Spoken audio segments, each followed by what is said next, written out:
Okay, can you hear me? Okay, well, we're going to go ahead and start today's meeting, and would like to start, Joyce, if you would please do the roll call. I don't know who's responsible. Dave Talley. Here. Tammy McDonald. Michael Dixon. Here. Mark Bymaster. Here. Kathleen Weigel. Here. She's online. Okay. Leandre Campbell. Here. Okay. That's the roll call. Great. I note that a quorum of this committee is physically present at the meeting, and there are members who are appearing virtually. The opinion of the District Office of a Counsel General is that the existence of the COVID-19 pandemic would constitute an extraordinary circumstance. The reason for the OGC's opinion is there has not been a pandemic in this country of this magnitude in over 100 years. A public emergency has been determined. The virus has been contacted by millions of people and has resulted in hundreds of thousands of deaths. However, it's the decision of the members of this committee physically present using their good judgment if this is an extraordinary circumstance to allow members appearing virtually to participate and vote during the meeting. We need to determine, Kathy, there's just you and I that are appearing virtually. Is the reason that you are not appearing virtually due to the pandemic? Okay. So then for the committee, we need to ask for you to vote to permit Kathy to vote in this meeting. So I'll ask for a motion to approve Kathy to be able to vote.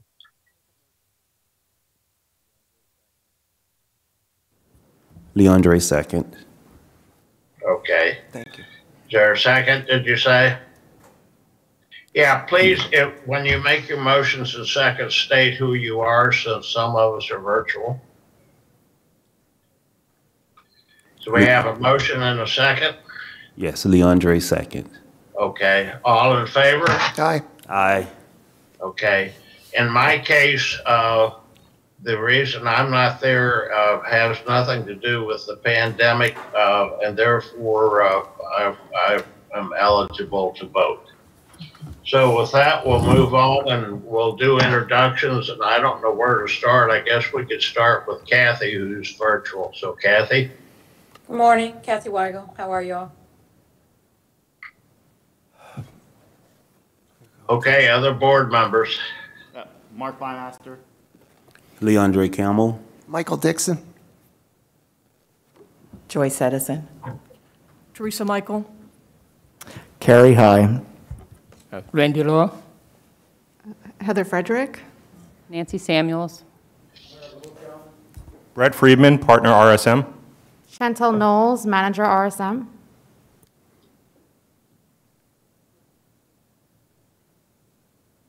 Okay, I can't see, but it looks like that must be it. So with that, I'll entertain a motion to approve the agenda of today's meeting. I'll make a motion to approve the agenda for today's meeting. Leandre, second. Okay, any discussion?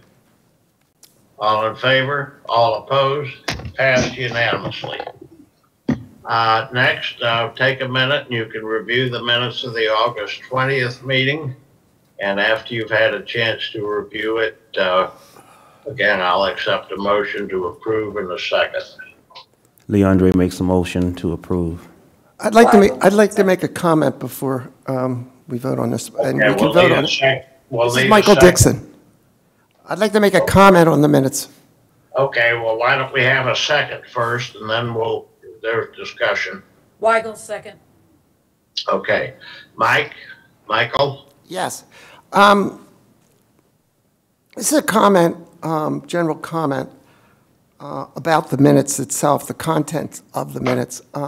There was a lot of interaction at our last meeting with the committee and staff, et cetera, and none of it is narrated in the minutes at all. And I know we had a lot of discussions on IT, human resources, one of the reports was pushed to today's meeting, so we'll cover that. But when I was reviewing the minutes, I really had to go back to the other meeting to figure out what we talked about and what comments were made based on my own handwritten notes on my package. So I think we should, my point is, I'd like to have more narrative included in our minutes as it relates to issues that are brought up by the committee and who brings them up and what reason that is. That's all. That's the comment I have. Okay. If we could do that, that would be great for me. Good. Good comment. Okay, we have a motion and a second. All in favor? Aye. All opposed?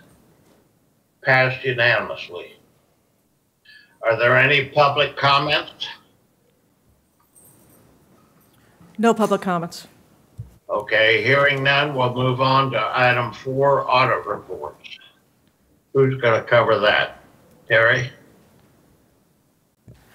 We have Nicole, who's the auditor that conducted the audit on the background screening, employees, vendors, and school volunteers. She'll present her audit findings, and then the individual departments will address any questions that the committee has regarding what they found.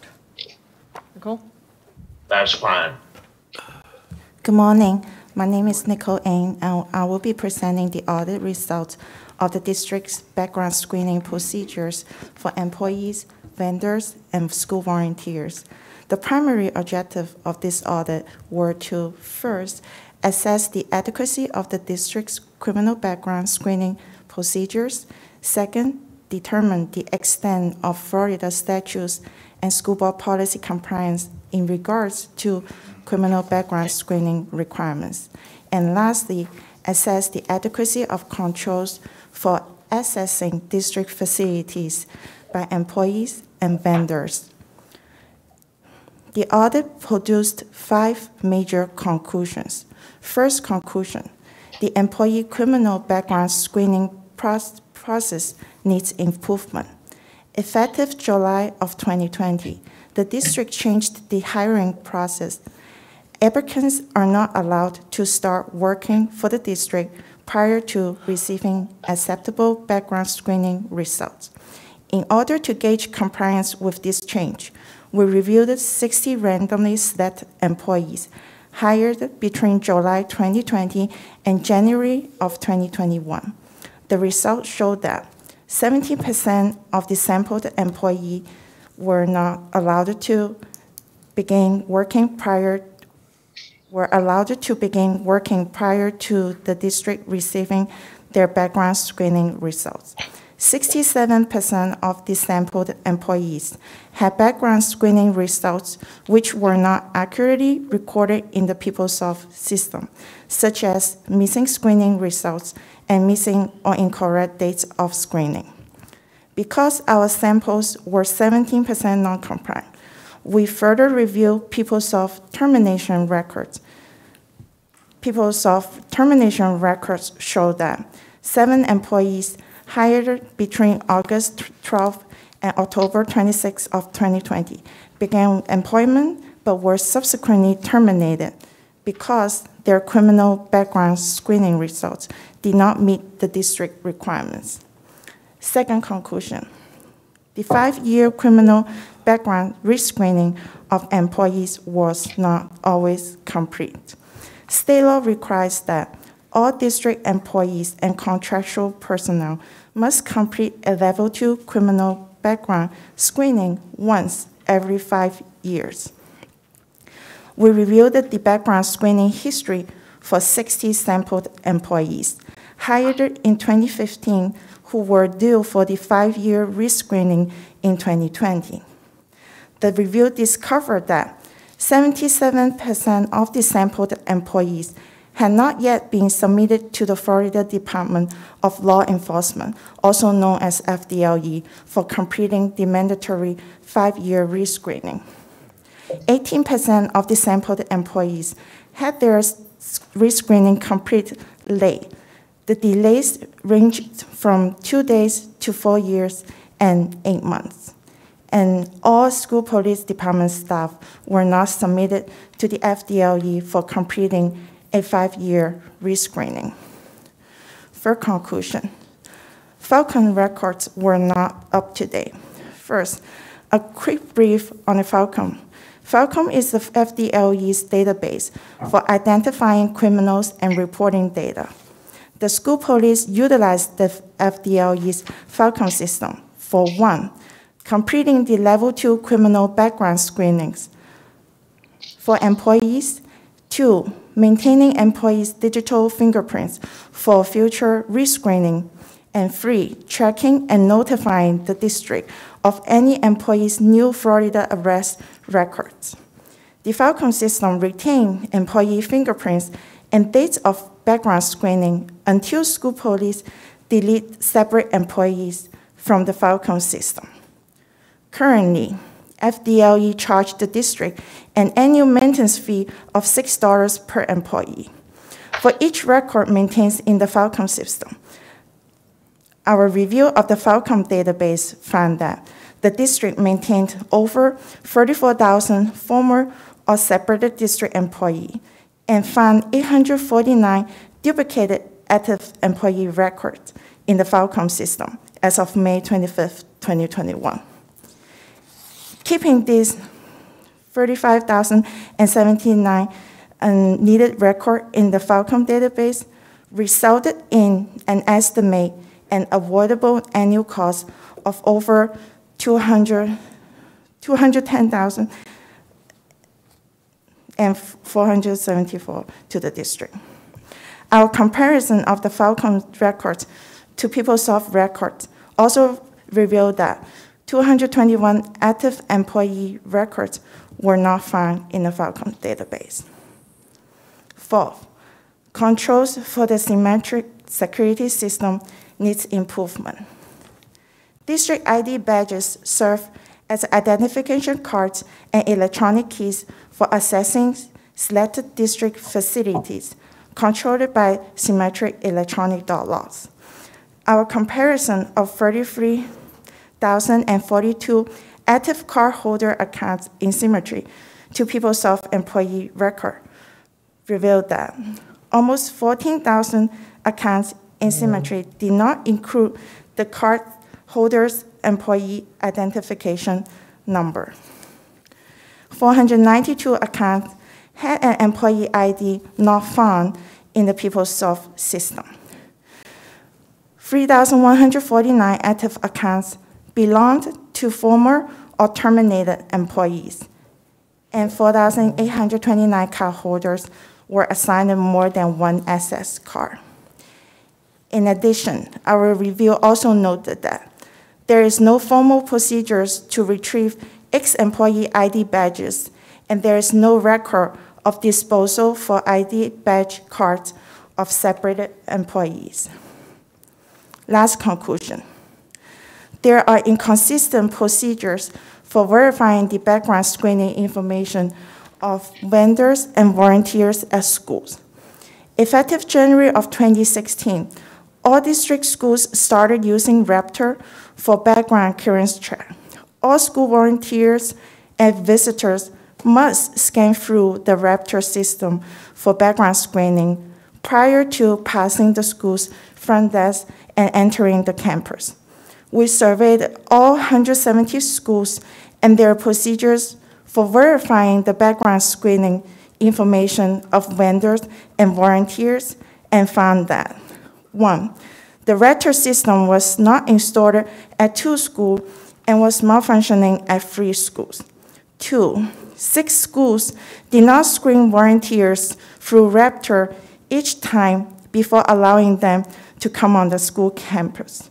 3, required training was not completed by volunteer coordinators at 118 schools, and inconsistent procedures were used by schools in verifying the vendors' background screening.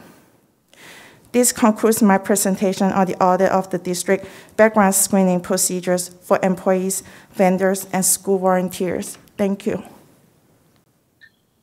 Thank you, Nicole. Any questions or comments from the committee members? I have something. I was wondering, where are we with the correction of some of those issues? Because this seems really, really serious to me. I think what we have is, Microphone. sorry, I think what we have is, if you look at the management responses, they're agreeing with us on this report. And I think we're going to hear about that pretty soon, aren't we? Yes, we have both the HR, school police, and IT is here that they can speak as to any questions that you have. If you identify a specific question, we can bring up the individual that's representing that area, and they can answer any questions. Right now, I think my major concern is the screening that we have for the criminal background check, and that the employees are allowed to be around children before they've been cleared. Where are we with that? All right. I think we have somebody from HR. We have the Director of HR, Dr. Gonzalo LaCava, here, and he can speak as far as how we are handling the screening. Okay. I have a question. Okay. With regards to, because the children are, of course, our most precious asset, and it's important that this piece and the security of the children is of the utmost, at the top of our list in terms of priority. One of the recommendations I see here indicated that the school district should consider automating the comparison of records between Peoplesoft and Falcon, and the management's response did not address the automation process. And I think when you can automate something, anytime that you can automate a process where there's a weakness, it's better than relying on humans to manually review and do things. And so I don't see any automation being addressed in the response of the system to try to ensure that we fix this and don't have this process again. And then I have a question as to what is involved in removing the employees from the system. On page 11 of the report, the management response said that they have begun the removal process of the employees on the retirement list from 2021, the fiscal year 2021. And I'm just wondering, is it a cumbersome process to remove employees? Is it, just what's involved? So those are my questions. Okay, we can have if somebody from IT want to come up in the presenter's position and answer those questions as well, along with Dr. LaCava. You can answer his part. Sure. So first of all, I want to thank the Audit Committee for allowing me to be here today. Thank you to the Inspector General and Mr. Law for conducting the audit. I think it's a great opportunity anytime we get an audit is to improve on those systems. It's a fantastic way for us to do that. One of the things I wanted to point out to the Audit Committee is that, from the 30,000-foot level, is that every single year we hire about 1,800 staff members to the district. We have about 13,000 teachers, 24,000 employees, and each one of those individuals that we hire must go through the criminal background check. From time to time, we have found that there are employees that are started before the criminal background check has started. So since I've been here since FY16, that is one of the things that we have tried to correct through that time here. We have made sure that we communicated with the principals and made sure that we were addressing that with the principals, but the audit has proven that there needs to be more done to continue to correct this issue that continues to happen. So some of the things that we have done over the past 3 years to rectify this issue is, number one, we want to start with the HR staff. So the HR staff has been provided with information that no employee will start without the entire criminal background check completed. And when I mean the criminal background check completed, that means as soon as they're offered the job at the school site, because they offer the jobs at the school site for teachers, and then they offer jobs here in the district office. But once they offer that, they start our centralized process, and that means that they come here, they do a new employment orientation. From there, the certification is checked for each and every single employee to make sure that, they fit the criteria to work in that classroom. Then they're given a conditional clearance letter that says now you can move forward with the fingerprinting, the drug screening, and finally the E-Verify to ensure that they can legally work in the United States. So that's the process. It takes a couple of weeks to complete, but during that time, no employee should be at any school or work in the district until that background is checked. So the bulletin has been given to the HR staff. All directors have been coached up, and they fully understand the process. We have ensured that each and every one of our HR technicians have access to Peoplesoft, in which they can check where the person's at in the process. Also, the communication between employee labor Office of Professional Standards and recruitment and retention is tight, because if there is a application that is tagged because there's inaccurate application information, or we found a criminal activity that wasn't listed in the application, they will also check on that. That may delay the process as well. Also, Human Resources has created a human capital management system, which allows the technician to track the individual from when they get the job offer all the way to the end. And then the other thing that we're looking at to bring more efficiencies to Human Resources Human Resources and the police department is a third-party vendor to do all our fingerprints and to do all our e-verifies, because right now that's being done in-house. At the school level, where we find the majority of these issues where employees are starting early, one of the things that we have done to try to eradicate this is we are sending constant bulletins we started in the summer. We're sending them monthly. We have also created the human capital management system for each and every principal, so they know from beginning to end where that person's at in the process. The deputy and the principal supervisors are being advised now through a list on is this practice continuing? And if so, we are relying on the deputy and the principal supervisor to hold school-based personnel accountable.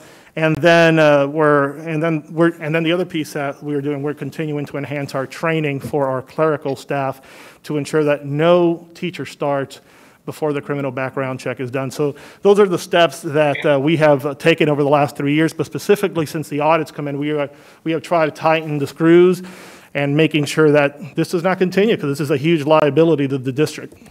So that's the answer. I'm sorry. Thank you. Are there any follow-up questions? Yeah, I have a question, if I may. I'm Michael Dixon. Hi. Sorry, Gonzalo LaCava. Sorry, I didn't mention my name. Thank you my for your apologies. presentation. I have a question. The human capital management system, is that tied into your Peoplesoft system? Correct, yes. Okay. Is that also tied into your HR system that pays people? All right, let me ask you a question then. How does someone get paid if this isn't working? I mean, if we have these, I see this as a bunch of systems. I'm not quite sure they're talking to each other. So that's a great question, because that's one of the ways we find out when a teacher. But if you look at the results of the audit, it's not. I'm sorry. If you look at the results of the audit, it's not working. I understand. I'm just trying to understand. Is there something with our IT that should be enhanced to put these safeguards in? The school district puts out a lot of written materials, a lot of procedures. Everybody's getting all tons of paper, and they're reading them, I'm sure. However, we run on computers today, and I think the procedures written are fine, but I don't get a feel in this particular area that we're talking about this morning that our systems are working the way they should be working. Now, you said since 2016, or the last 3 years, you've been doing these things, and I'm sure it's a monumental task, but it's a big business. Businesses run this way. And I'd just like a little bit more explanation on IT and how IT's feeding into this. Same here. Because these things wouldn't happen if you couldn't pay somebody, if it doesn't trigger, boy, you're going to catch the whole problem. Just think about that. An employee doesn't get paid. You start them without the profile that you wanted. However, they're getting paychecks. It doesn't make sense. I concur, and I would like to get my questions answered. I'm sorry. There was a issue where some staff weren't paid because there was issues getting paid because they weren't in the system. Is that correct? So, to answer that question is that if they do not complete their criminal background check and they start early, as soon as that teacher is supposed to get paid, that's what triggers the system because they're not going to get paid. They're not going to get paid until we figure out why, whether it's school-based or district-based, why they were allowed to start. So this teacher has now they won't receive any additional funding. So do we have a human being making the decision to hire somebody, put them on the payroll before this procedure is completed? Is that happening? But they are not getting paid until they're actually have gone through the whole entire process. Okay. It sounds to me like the check is done too late. It's when the person gets entered into the payroll system that it should check to make sure the background check is done, and then goes, there's no background check done, so we need to follow up on this before the person starts. Sounds to me like the check is happening when their actual first payroll check is initiated. So it seems like the check is that's what was just said. Right, because you're looking at, they probably will have taught 2 weeks before they finally would get paid, a minimum. So you're talking about all that time that they've been with kids. Because I read all the same thing that you said, Mr. Dixon. I read all the changes that this is still happening. And it's like, how do we plug holes because our kids are still at risk? Mm-hmm. Do the systems talk to each other? And that's something that I think we're just not clear about. And if so, how do we, I think we need to automate this whole process a little more and have them integrated so that they interface more than what's happening. But, I still want to know if there's any consideration in automating the process or if it's going to remain manual, because as long as it's manual, you continue to have the exposure with individuals not getting it done if it's not being reviewed, versus if it's automated, you can pull exception reports and you can, you have the data in the system that would be more of an assistance, and it would be more efficient in the operation of making sure that we don't miss folks and they fall through the cracks the way it seems like it has been doing here. Are you referring to the renewal of the background checks or the initial background checks? Because I think it was 2 different processes, if I wasn't mistaken. There's 2 different processes. There's an issue where there are some staff that were found to have started working out at the school site that hadn't finished the background screening, and also there was a difficulty trying to get them paid because they weren't in the system yet. And then there's also the issue of people that were not removed or not notified to have the 5-year rescreening because the background screening system and the Peoplesoft, which shows that you're coming up on your 5 years, I believe are 2 completely separate systems. And I don't even know if they're capable, and that's what IT can answer, is if it's even feasible for them to talk to each other. Go ahead. Okay, so the Peoplesoft system is the financial HR or training system. I mean, these are all housed under the Peoplesoft system. And there is a lot of interfaces. And I know that we can take this opportunity to definitely look at them, and I do agree that reporting should come out and maybe signed off by someone to review what's going on in the systems. But it does sound like from this audit that we do need to look at some of those interfaces, and we'll certainly do that. I don't know if that was reported in the response, but we certainly will work with school police and work with HR. Can I ask a question, ma'am? Is the Raptor system tied into Peoplesoft? There's interfaces, I believe, but it's not part of the Peoplesoft umbrella. How about the Falcon system? I don't know what the faculty system is. I don't know, it was just reported. What do you mean by the faculty system? You're saying Falcon. Falcon. Oh, I'm sorry. How It's many the mask. systems are there? Yeah, Falcon. I think the police department will answer to the Falcon. right. Yeah, but I'm asking if it's tied into Peoplesoft. The Falcon system, I don't believe there's an interface, but I can check Okay. on that one. Based on the report, it doesn't appear that way. Yeah.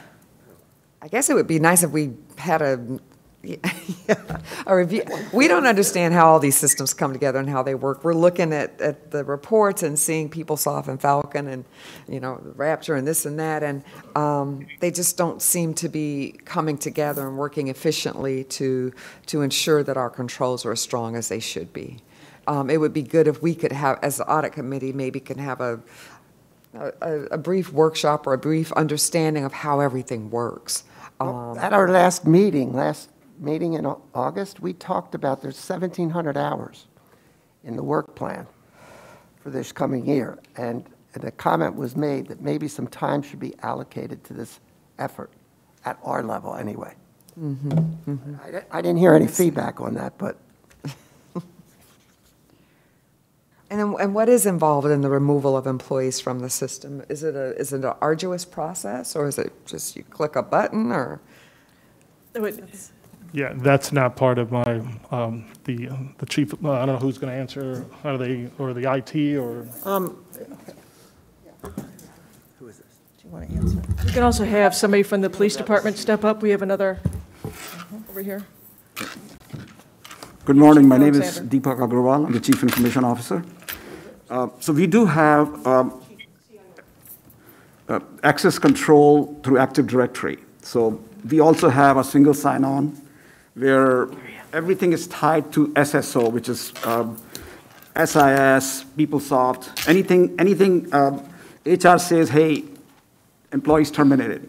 We press a button, and it basically terminates everybody. And nobody can, even any system, and I think you can speak, Ray can speak further, but once you press that button, we take away access from every system, period.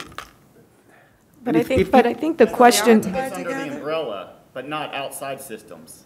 No, but I think the question specifically was the Falcon system, right? And I think that Chief Alexander would be able to answer that question. I'm sorry. Good morning, everyone. Chief Alexander, your district police chief. I'm relatively new to this process, so I'm learning a lot of this too. One thing we have to understand, FDLE is not going to tie into our system. FDLE, Florida Department of Law Enforcement, runs the Falcon system. So that's going to be a manual process.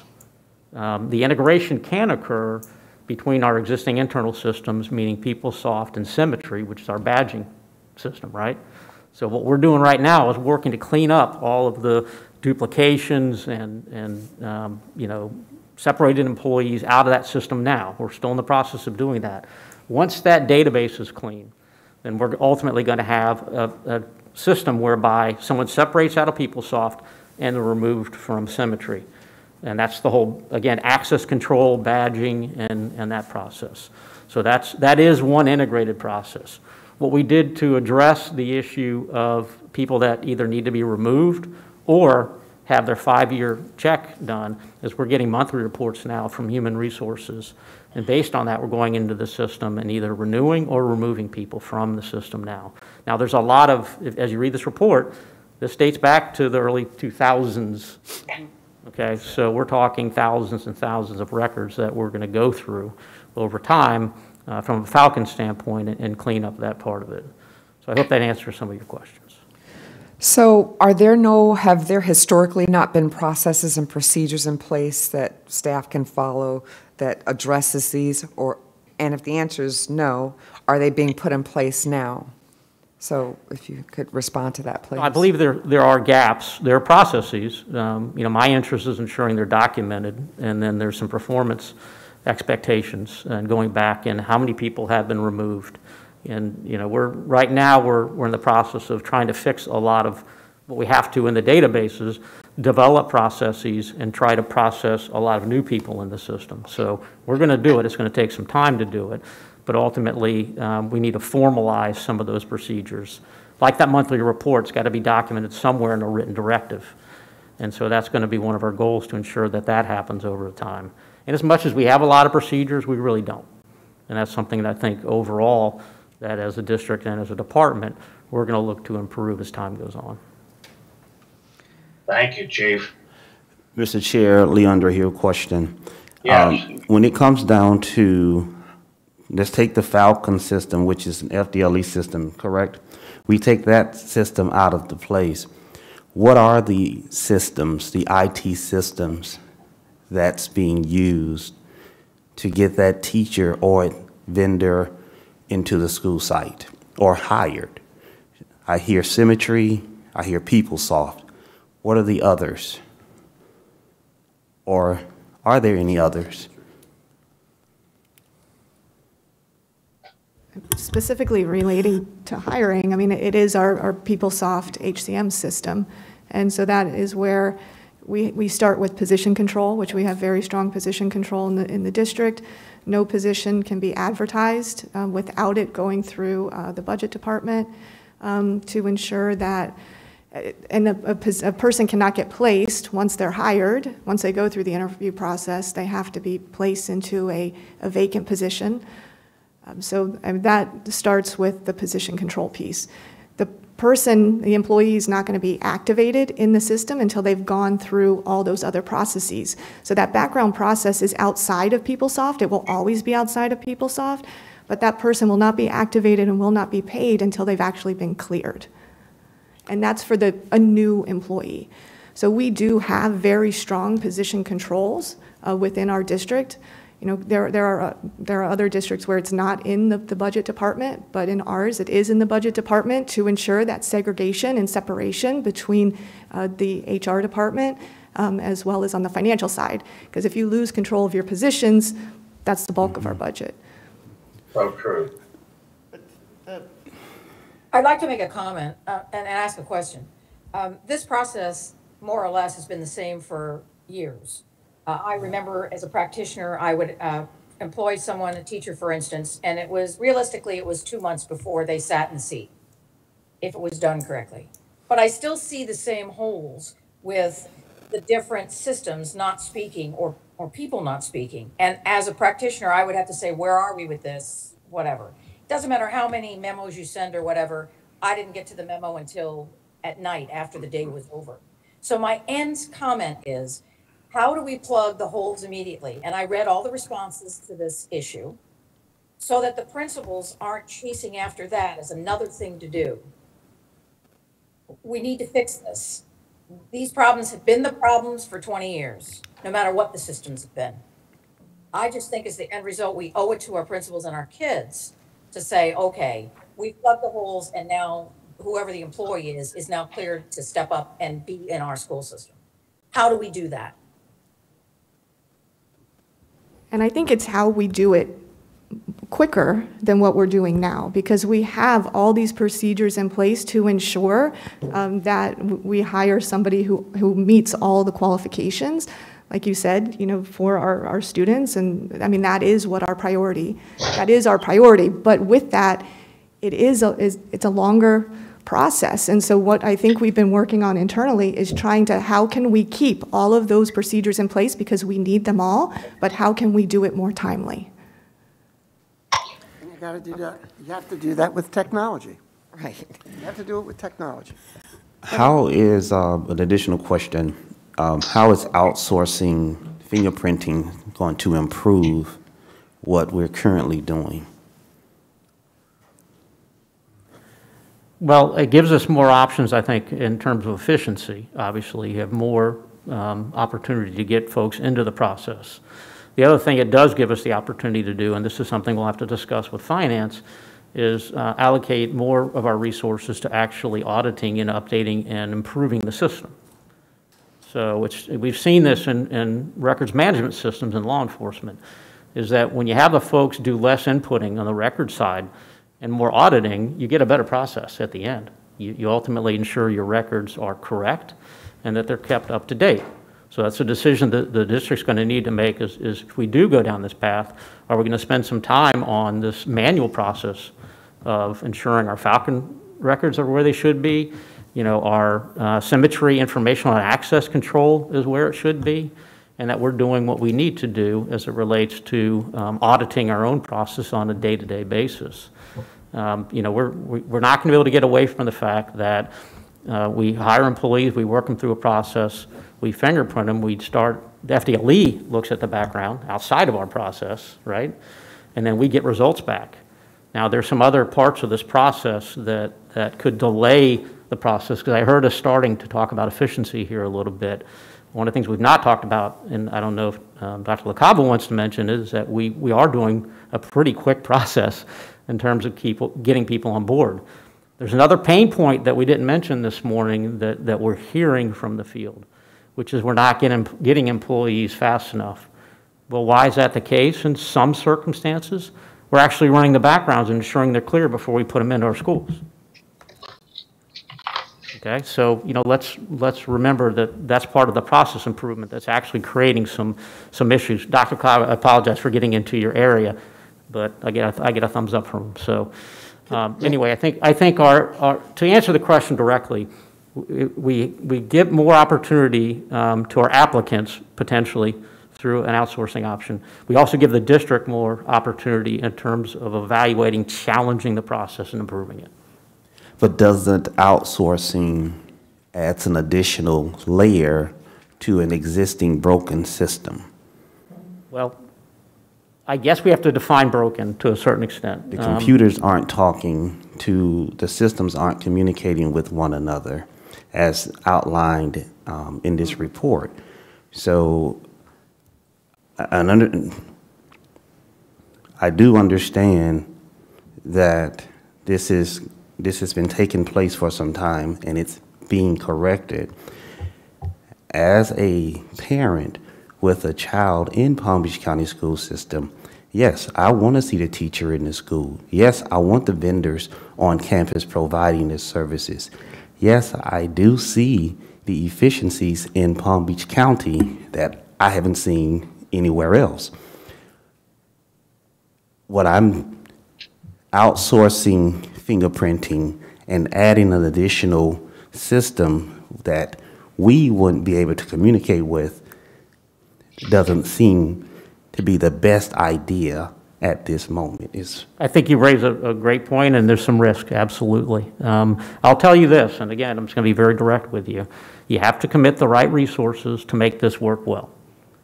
Candidly, you can't have the current structure, staffing allocation, and pay in place and expect that the system's going to work well. And I'm just being completely blunt and honest with you. And I respect that.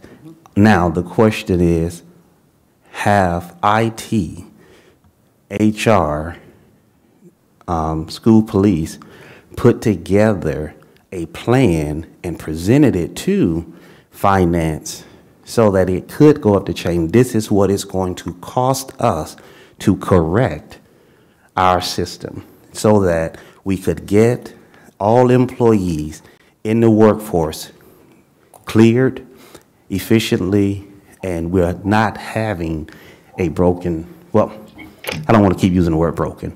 We're not having deficiencies in our hiring process. It's a great point. I think as we evaluate what we're doing in this process, that needs to be a part of our analysis. So to your point, we got to look at all of our alternatives and make sure that A, we're achieving the efficiencies we need to achieve, and B, that the alternative is not worse than the current. So I will commit to working with human resources as they evaluate alternative service delivery and ensure that we're providing the right input that's needed to say, to your point, if we stay with the current process, assuming it's more efficient and effective, that we have it set up the right way. So I can't speak for IT and HR, but that's my response. Yeah, and Mr. Campbell, just to add to that, we have sat with the police department, procurement, budget, because we are looking at systems on how to bring it all together and what the cost would be, and if it would work, what are the risks, will it benefit us in the long term? So that's what we're doing right now. We're trying to figure out, is outsourcing fingerprints and the E-Verify system something that will move us to the next level? Thank you. I appreciate that. And last question, that I'm going to hush my mouth. The $6 per, that's in the report, the $240,000, has that issue, I know the 240 is gone because it's over a time period, but are those employees removed as of today so that $6 ongoing cost is not occurring? That's for us. I can't.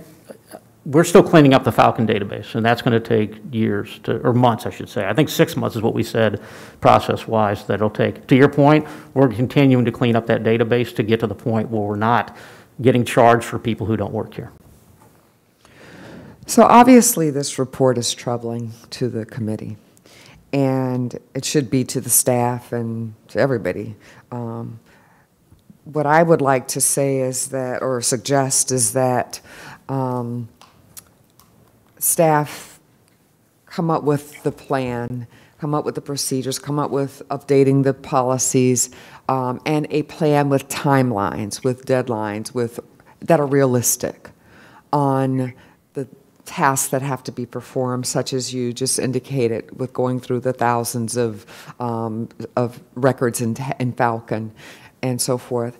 I'd like to recommend that, that staff take the time and put together what is realistic and achievable in terms of cleaning up this whole process, and come back to us with something that's going to be meaningful and that is going to be really transformational to make sure that we protect our children and our teachers and so forth with the security process. We can definitely do that. We can schedule a follow-up. With all audits, we do follow-up to find how deficiencies are being corrected and amended. But we can do a presentation back. We can invite all the different departments back to do a presentation as a workshop with the committee to show how they're progressing, if there's any troubles, issues coming up that maybe we can help with.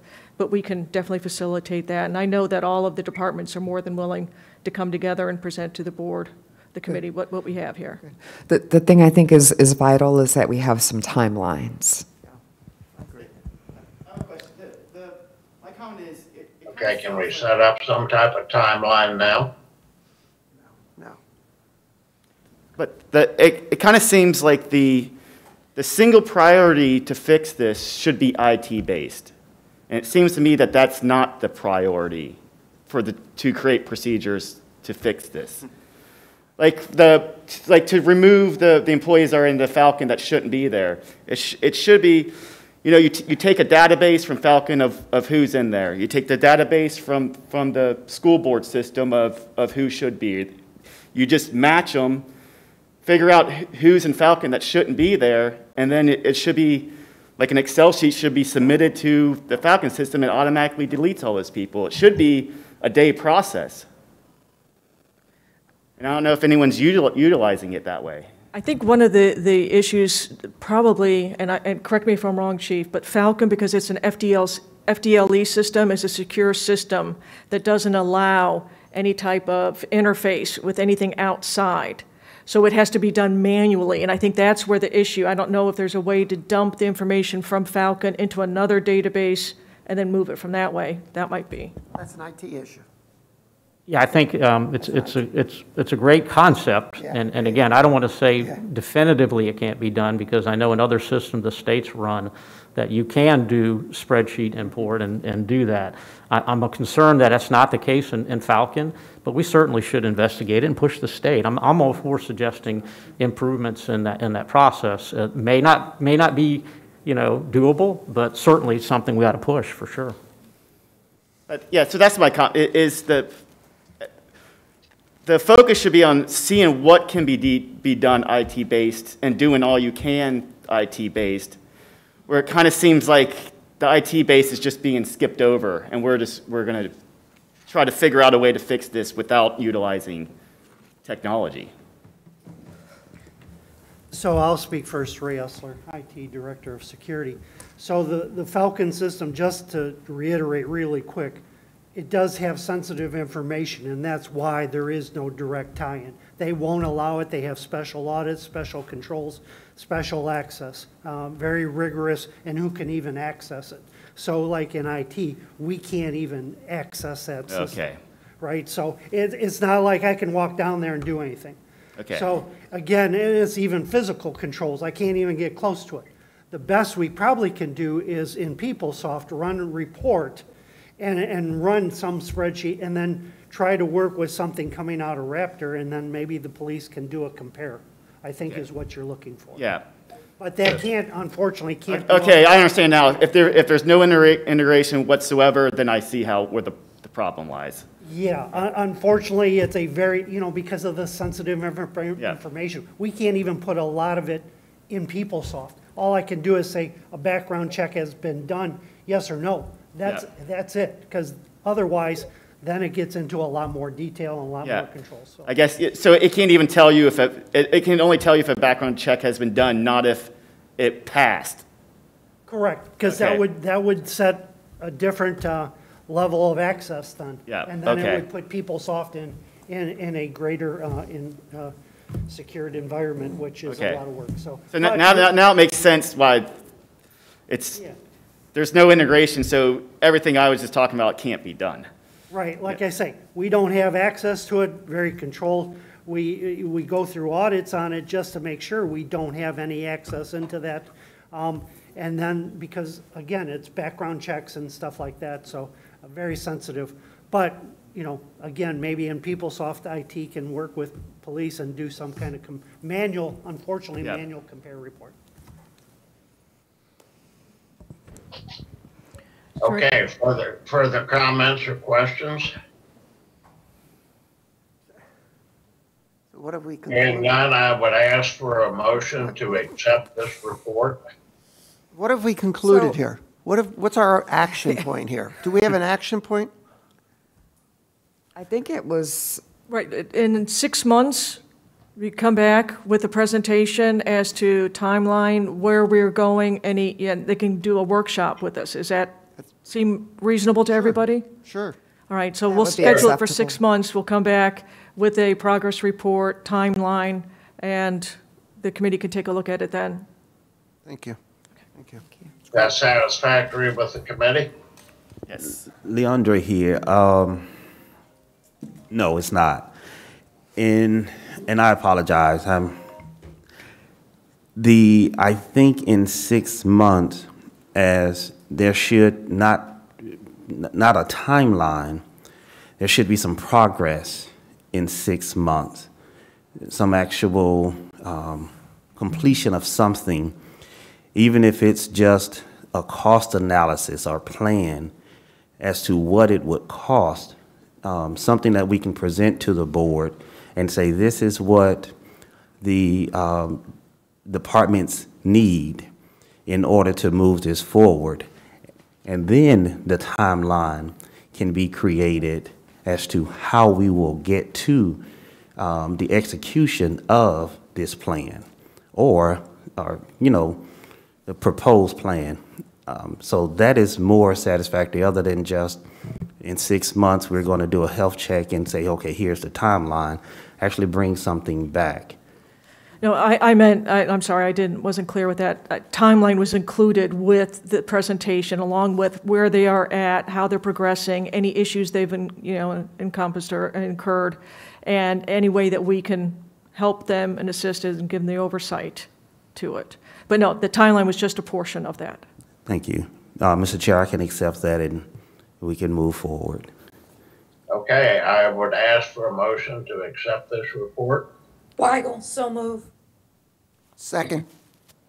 Discussion? All in favor? Aye. Aye. Passed unanimously. Okay, moving on to item 5. If you'll refer to your meeting minutes of last month's meeting, and I'll quote Committee Member Camel, motion to accept the report as presented and that it be brought back to the committee when HR and IT can be present. The motion was seconded by Committee Member Dixon. Motion passed unanimously. So it's a pleasure to have Dr. LaCava with us and Mr. Arkwal. So I'll let you follow up and give some comments, both of you. Well, I think we just lost HR and, yes. HR ran out the door very quickly. in the interim, while we're waiting, I have a question. We have questions on the SIS system. Inspector, what happens if we did not accept a report? If we don't accept a report? If the audit committee did not vote to accept a written report? Then we go back and address the issues that the audit committee has, or if it's an audit related that the auditors did not do something correctly or was not comprehensive enough, or there's errors, then we would go back and follow up with that. If it's as far as the corrective actions, that's part of every audit. Right. We do that, and we can just present but if the report itself is, if you have concerns with the report itself, then the audit staff would go back. Thank you. Well, if Dr. LaCava and the other gentlemen are not there, I guess No, we're going to They returned. We caught them. Oh, okay. We were trying to get out of here. Okay, Dr. McCandless?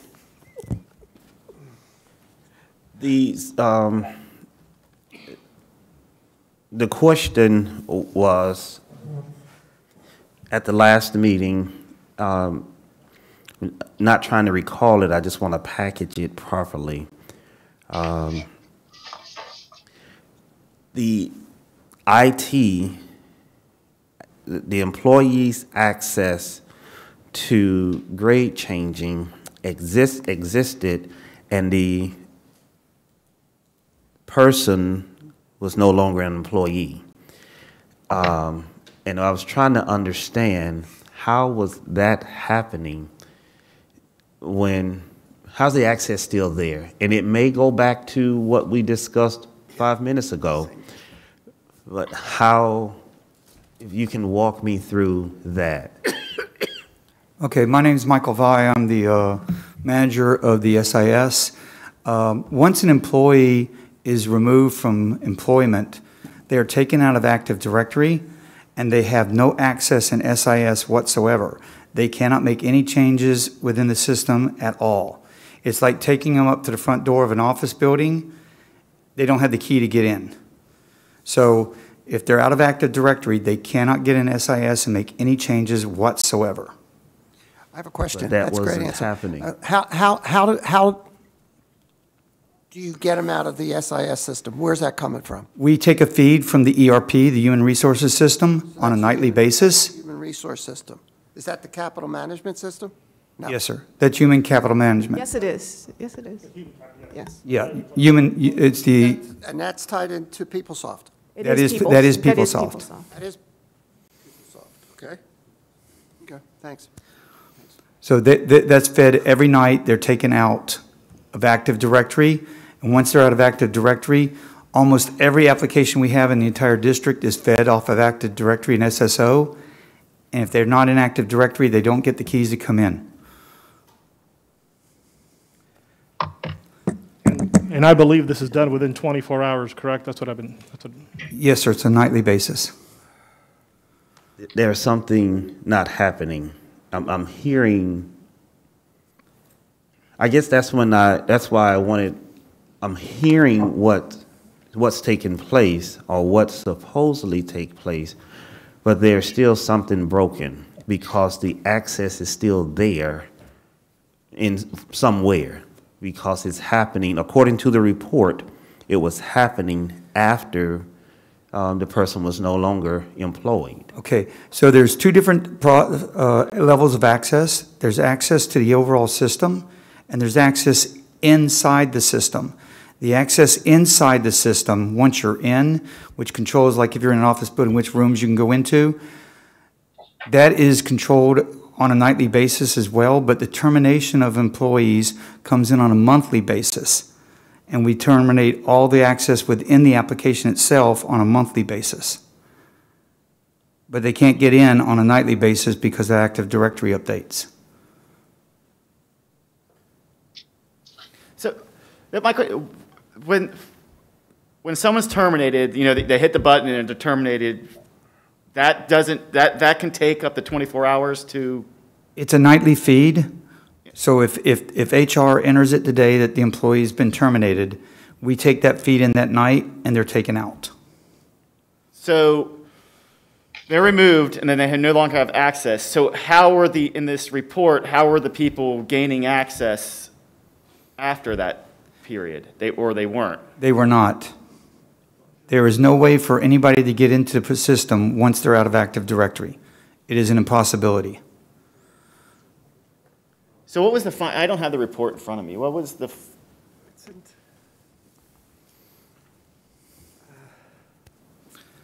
Randy, we had findings, correct, that there was people... Actually, what Mr. Bayer said is that the system is controlled in two levels.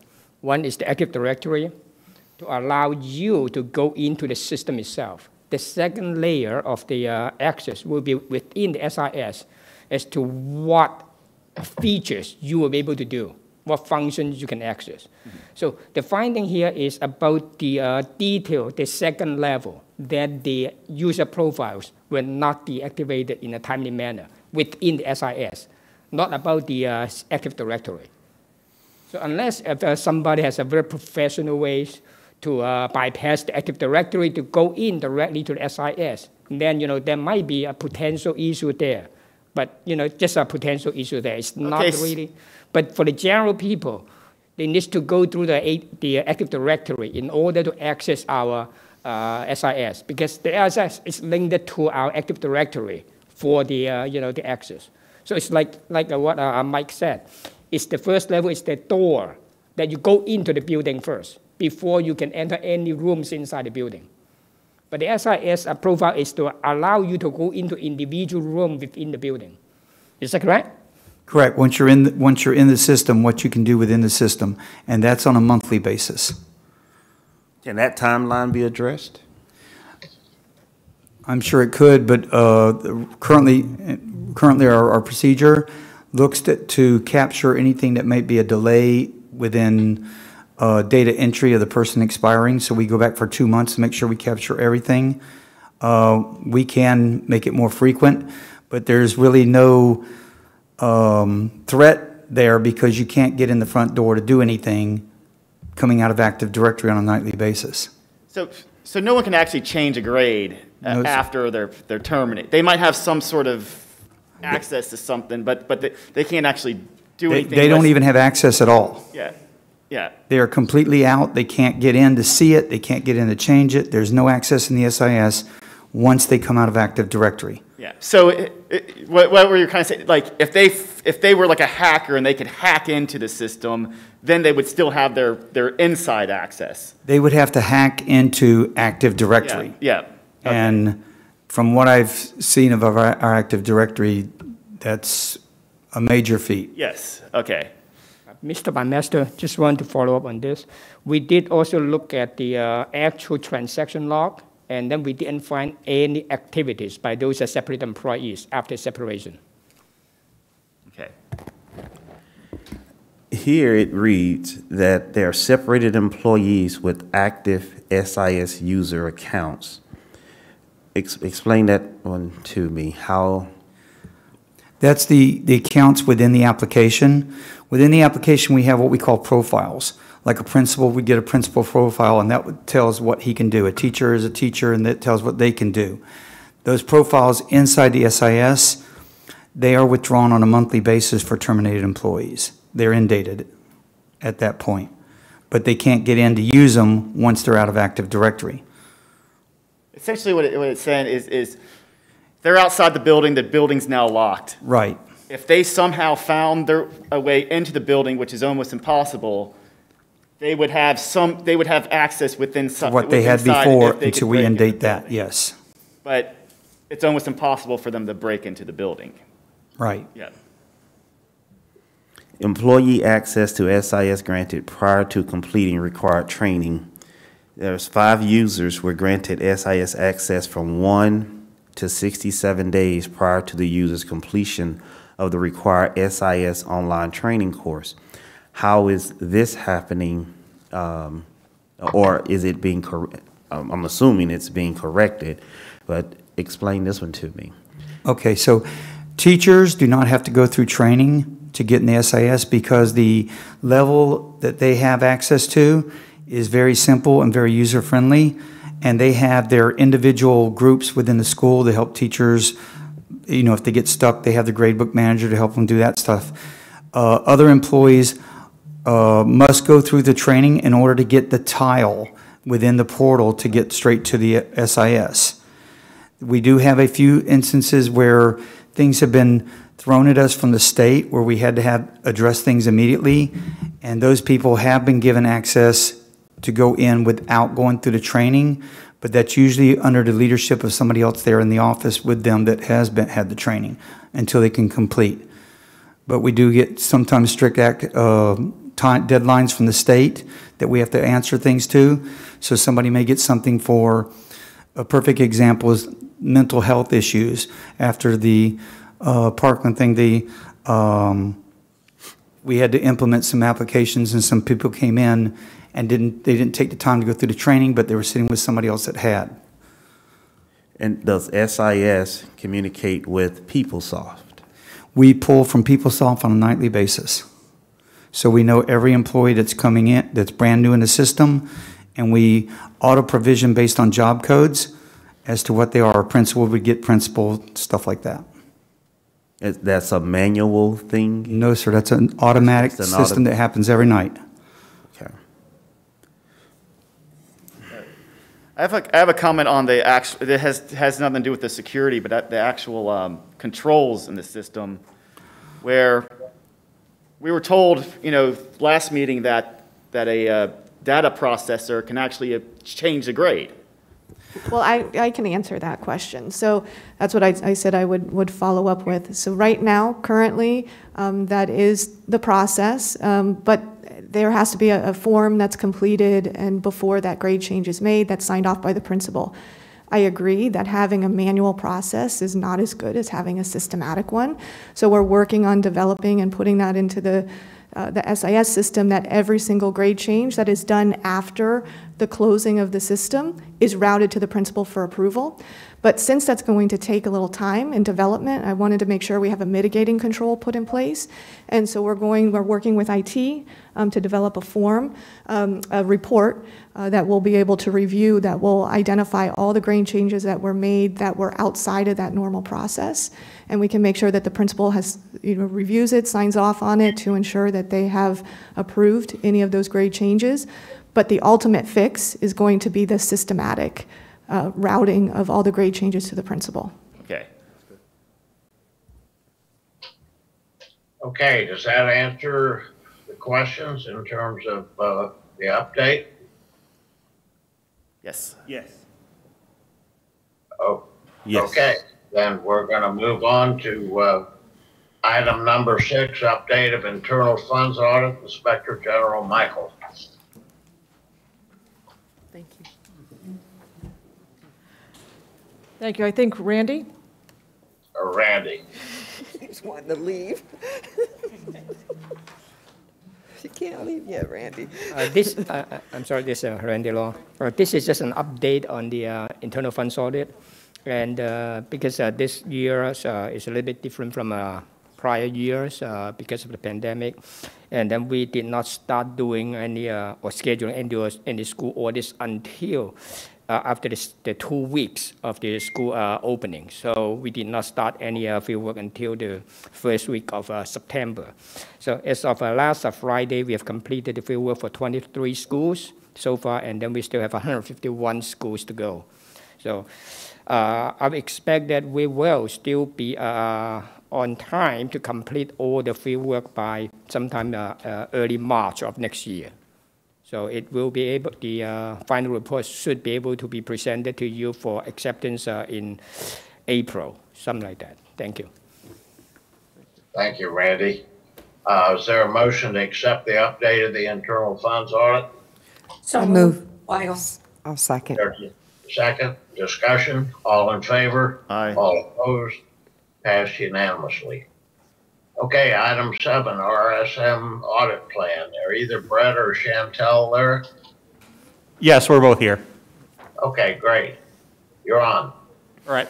Thank you, Chair. Good morning, committee members and public and staff. Again, Brett Friedman, partner with RSM. Pleasure to be here.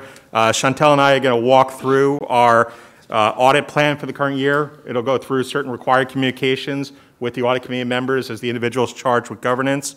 I'll just kind of start us off. First, just want to emphasize that audit quality is always our #1 priority.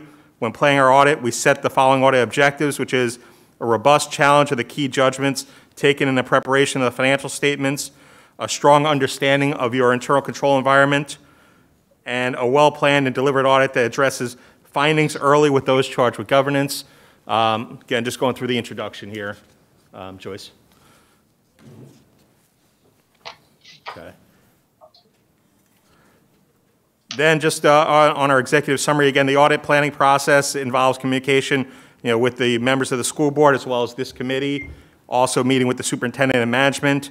As part of the development of the audit plan, we do have inquiries and discussions to get an update on any new changes. Also, we attend every one of the audit committee meetings. Oh, sorry. I'm just going to give her a second to get caught up. A couple of pages down. One more down there, right there. Okay. Oh, well, you can leave it on that one. I'll get to that in a... So, again, just we perform inquiries of management to understand what's gone on. We attend each of the audit committee meetings to help us stay current on things as they're happening throughout the year. You know, we also, again, go back and look at the prior year financials just to address any changes. We have constant communication with the team throughout the year, talking about new GASB standards and the changes.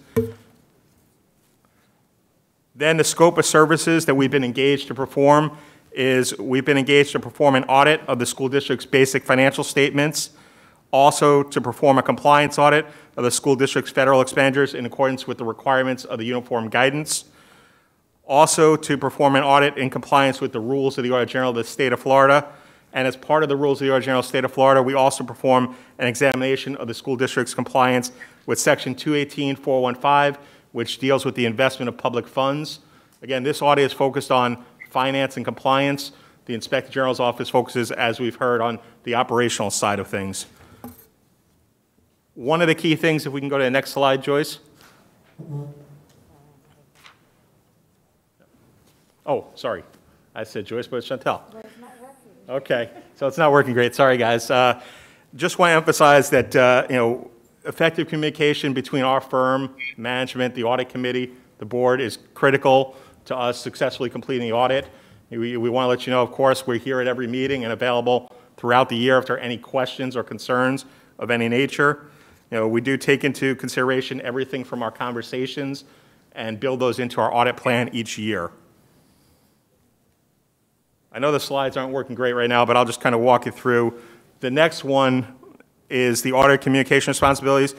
We will timely communicate any fraud involving management, other fraud that causes a material misstatement of the financial statements, any illegal activity, any instances of noncompliance. Just to make clear for you, anytime those things happen, we don't wait until the audit report is done. If we come across something, that would be communicated immediately. Also, any disagreements with management or other difficulties in the audit, those items will be communicated each year as the audit's completed. Also, if there are any significant deficiencies or material weaknesses in internal control, those will be communicated to the committee and to the school board. At the conclusion of the audit, we will give you a summary which kind of walks through each of these items. It'll let you know the significant findings and results from the audit.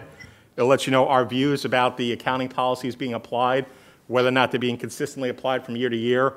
The reason we point that out is because changes in policies could result in manipulation of things. Also, if there are any uncorrected misstatements, anything that's deemed not to be material, they would be presented to you. Also, any material misstatements will also be presented, as well as any significant issues that occur. That all comes in a summary at the end of the audit. But again, as we go through, if any issues occur, we bring it up to you during the status as things are going on. Okay. Independence. Just want to go ahead and acknowledge to the committee and management and members that our firm, as well as our joint venture partner, Warden Company, we are independent with all respects in both actual and appearance from the school district. We closely monitor and maintain that independence. Okay. Sorry for those online. I know the slides are not quite following, but we're working on it. The concept of materiality, I just want to emphasize, the audit is done using the concept of materiality, which considers both quantitative and qualitative factors. It's just not feasible or financially effective for the district to have us review 100% of the transactions. Therefore, we do apply materiality, which includes judgment. The reason for that is because of the fact that, just want to let you know, it is possible transactions could occur that are not reviewed by us, just the nature of doing an audit, but just want to communicate that. As far as the next slide, just want to highlight the audit team. Again, I'm responsible for signing off on the opinion, making sure the approach is proper, that all risks are addressed. Chantel is our lead manager on the engagement.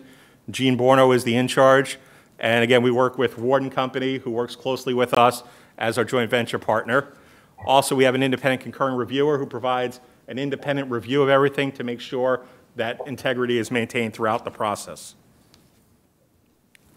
On the next slide, just always want to highlight Obviously, we are engaged by the district, but we understand that we work for the citizens and taxpayers, the bondholders and federal state agencies that provide funding to the district.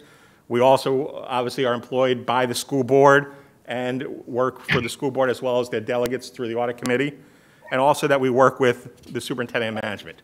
This is always clear in how we approach our audit and what we do, and we understand the importance of that.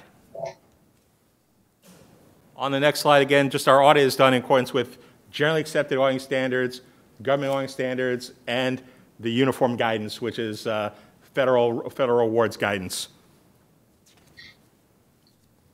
Next slide, management's responsibilities. Just want to highlight, management is responsible for preparation of the financial statements. We're responsible for issuing an opinion on whether or not those financial statements are fairly stated. Again, the financial condition is not something we cover, but just whether or not the financials are fairly presented in accordance with generally accepted accounting principles. Also, management is responsible for establishing and maintaining effective internal controls over financial reporting compliance. They're responsible for identifying and ensuring that the district complies with all laws and regulations, making all financial records available to us to audit, and making any adjustments necessary to the financials. Purpose of our report, again, we're going to report our results of our work on the key audit judgments and observations. We're going to provide any internal control observations that we note during the audit, and also any other insights that we come up with as we're going through the audit. What we don't report and go into is, again, there may be certain things that are of interest, like, for example, the earlier discussion. We wouldn't get into the SIS system because that's not financial related, things of that nature. Also, our views on internal controls and risk assessment should not be taken as a comprehensive because they are designed for the purpose of supporting the financial and compliance audit. It is not a detailed audit of the internal controls themselves. Again, a lot of that is done by the Inspector General where they do operational reviews, just to clarify. As far as deliverables, at the end, we issue an independent auditor's report on whether or not the financial statements are fairly stated. We issue our management representation letter in accordance with the rules of the Auditor General. Also, we issue a report to the Audit Committee which summarizes each of those key communications I mentioned earlier. We also issue the required reports in accordance with the uniform guidance and with Florida statutes regarding Section 218-415. Just to give a sense as far as the timeline on the next page, again, we've done our preliminary work. We are set to come back and start final field work at the end of this month, and that should run into early November, at which time we'll be prepared to complete the audit, review the financials as prepared by management, and present to the Audit Committee. That presentation is scheduled to be done in early December, based on the current timeline. Next, just want to give you a sense on the overall methodology and approach. The key aspects of what we do is clearly planning an audit, making sure that we address and look at all the key audit objectives. We look for significant risks. In that planning process, one of the things we do each year is we evaluate the approach taken. We always throw in elements of unpredictability to add new things in there. Last year with COVID, we looked at new vendors because a lot of things were happening rapidly where you were just trying to get people in the door, things like that. We do reassess and evaluate the control environment every year. We perform our detailed testing, and then we do completion and issuance. The next few pages walk you through the details of the audit approach. I won't necessarily take your time to go through all of that, except to say we do a thorough planning process to really look at where the risks are, because as you said, we don't do a 100% test of all transactions, but we do focus on what's viewed as the significant audit areas, and particularly we focus on areas where there are significant estimates, since those are the items that can be most affected, either manipulated by management or others. So that's where the focus goes. Just scrolling down to where Chantel has here, just significant accounting areas. The self-insurance liability is one of the most significant liabilities for the district. What we do there is we review all the inputs and support. We also provide our actuary, our independent actuary, to review the reports, look at the reasonableness of the school district's actuary. It's one of the things we do to help and give you comfort is, we compare what our actuary thinks is appropriate based on what's happening in the industry, as well as looking at the detailed report. Also, our actuaries speak with the school board's actuary to go through any concerns or questions. We also look at capital asset activity. We look at the FRS retirement plan. We look at the actuarial evaluation for the state. Doing a lot of these throughout the state. We do our own testing on the actuary report for the state if there are any concerns. Give you an example, several years back, there were concerns. We were one of the firms that raised a concern with the discount rate being applied by FRS. And we brought those to FRS. They subsequently changed it. The issue was their rate was too high. Therefore, people were contributing less than they should, which would have been a problem in the future. Also, obviously, we look at revenue to make sure it's properly recorded in the proper period, make sure there's no fraudulent revenue recognition. Just moving along, keep going down. We also look at the FTE process. You know, FTE obviously is a key driver to the revenue, so we do look to make sure the district is following their process each year, that the FTE counts are being properly performed and submitted. We do test the IT general controls over the system, make sure that any changes that occur, things of that nature, are done efficiently and effectively. And one of the most important things, especially this year, we do dive into all the new GASB pronouncements because those result in significant changes in this year. And I know this school district is actually, they were one of the earliest on this. I know actually Heather was on committees and involved in this, but GASB 84 is a big reporting change. You're going to see that when you get the financial statements where in the past, a lot of the activities used to be just asset and liability, and they didn't get a lot of attention. Now under GASB 84, it changed what can and can't be included, and also for the first time, you're going to see an income statement showing the inflows and outflows of all of those activities that are fiduciary in nature. So that's going to be something different that you're going to see first time reporting, but it also involves a lot more. And there were certain things that were recorded in fiduciary funds before that didn't meet the definition, so the district has adjusted and moved those over into the general fund or other places where they belong. Okay.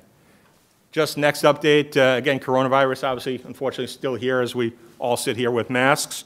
But, you know, what we do with that process is we both, you know, we work with the district either on-site or virtually based on the comfort level of management.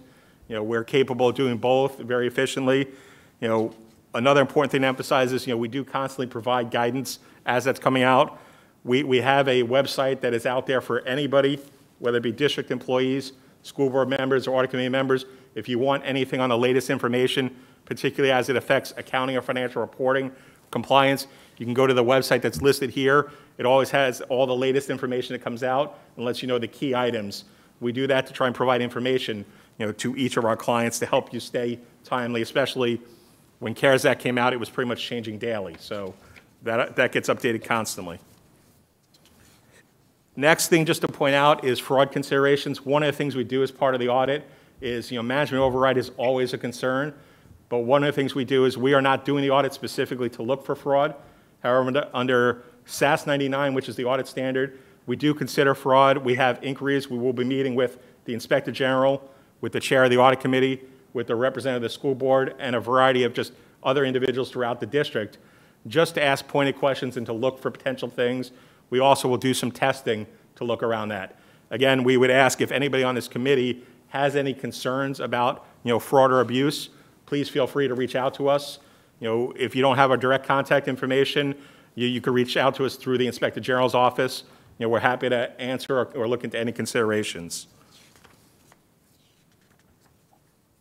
Then just the last thing, just want to highlight another thing that's important to the firm is social responsibility. You know, we do a lot of things through the RSM Foundation for that purpose. Actually, you know, we're currently working here with the Education Foundation. You know, it's one of the things that we take a lot of pride in is being able to help the community. You know, I know there's a race coming up, well, I guess a walk race that we're actively participating in. Chantel, I don't know if you want to elaborate on that one. I know you're controlling the mic there, but. Yeah, so if anyone's interested, on October 31st, the Education Foundation has a Heroes for Education walk. You can either do it virtually or I think it's at John Prince Park. It can be a 5K or a 10K. So for those of you also that have kids that are in Palm Beach schools, you can also organize with the principal or your child's teacher if they want to actually get the school involved, and then the funding can actually go directly to that school to raise funds for them. Or you can do it as part of the district, but they do this walk every year that we participate in order to help raise and pay for supplies and everything for teachers. And with that, we'll open up if there are any questions about the audit plan. Any questions or comments of the committee members? I have a question. Yes. I'm curious as to how you work with or how you assign work to is it Warden, what was it, Warden? Warden Company. Yes, and how they participate in assisting you with your responsibility, your audit responsibilities. You know, well, we work closely, actually, we have over a 20-year history working with Warden Company on a variety of clients, and so we work together with them. We talk with Zenora, who's the lead partner, get a sense on who she's going to assign to the engagement, and then we discuss, what areas potentially that they're going to work on.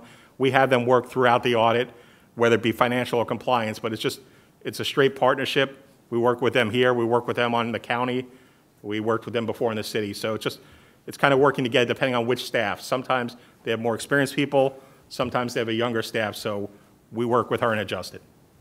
But they also work on every aspect of the audit, so it's not like we just assign one area. They help us with planning, they help us with final, and they also help us with auditing the federal grant section as well.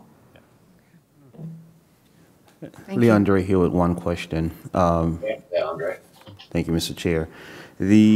Based upon the conversations today in regards to, very specifically, slide 29, the IT systems procedures, based upon the conversation today, will that be considered during your audit procedure of the IT system? Yes, yeah, we have our team of IT specialists who come in and we make them aware of issues. Again, a lot of the things that was shared dealing with SIS would be outside the scope of financial compliance, but we do look at like for example, they talked about Active Directory, which is the core part of it. That's the main thing that we would look at because that's access to your entire financial system, and that's where we have our IT professionals come in and they do testing and look at that, yes. Okay, thank you. By the way, thank you for a thorough presentation, too. Sure, our pleasure. Okay, hearing no other questions or comments, I'd entertain a motion to accept the RSM audit plan for fiscal year 2021. Mr. Chair, Leandre makes the motion to accept. Is there a second? I'll Weigel, second. Second. Okay, discussion? All in favor? Aye. All opposed? Passed unanimously. Okay, item 8, audit arrangement letters. I assume that's going to be Brett and Chantel also. Yes, again, thank you, Mr. Chair. Again, for that one, I just want to point out every year, aside from our contract with the district, we also enter into an arrangement letter just to reaffirm responsibilities. One of the things and the reason we presented here is, we felt with everything going on in the environment, our risk management and consulting felt it was important to really be thorough in communicating everything.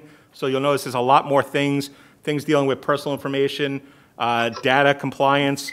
We want to just let you know, we have all these procedures in place, just like the district has a ton of procedures. In the past, they typically weren't shared, but we felt it was important to lay that out, let you know all the procedures. Let you know also about third-party products.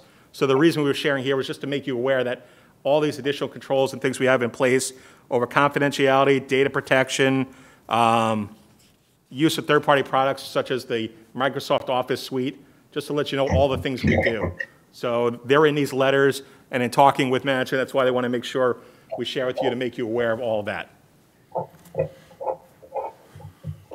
Okay, any comments? None. If not, I'll accept a motion to accept the audit arrangement letters. Leandre here makes make the motion to accept. Is there a second? Mark Bymaster, I'll second. Okay, discussion? All in favor? Aye. All opposed? Passed unanimously. Okay, item 9 is just an FYI. This was a report that was previously sent to the committee members from Joyce. Are there any comments? No. Hearing none, Kathy, Michael, Mark, and Leandre, thank you very much for your participation. It's always so important, and I'm just proud to be able to work with you all. If there's no further business, our next scheduled meeting is Friday, October 15th. And with that, if there's no further business, I will entertain a motion to adjourn. I so move. Weigel. Is there a second? Second.